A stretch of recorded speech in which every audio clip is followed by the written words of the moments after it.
ராஜாவை கொண்டு போயிருங்க, எது வந்தாலும் அவர் பார்த்துக் கொள்வார்.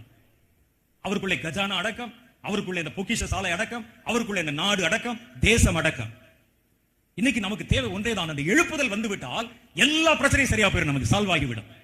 அந்த எழுப்புதல் தான் நம்முடைய பாரமா இருக்கணும். இப்போ நம்முடைய ஜெபம் என்பது ஏதோ சொல்லுகிறார்கள் ஜெபிப்போம் என்பதில்ல, கருத்தான ஜெபம்.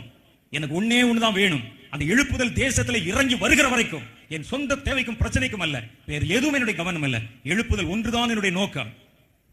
அதுக்காக நான் காத்திருக்கிறேன்.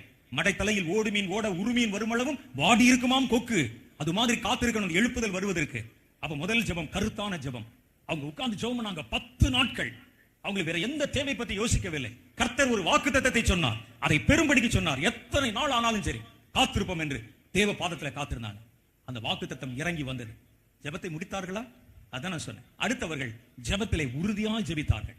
அவங்க எந்திரிக்கல. அதான் வாக்குத்தத்தம் பண்ணது வந்துருச்சுன்னு சொல்லி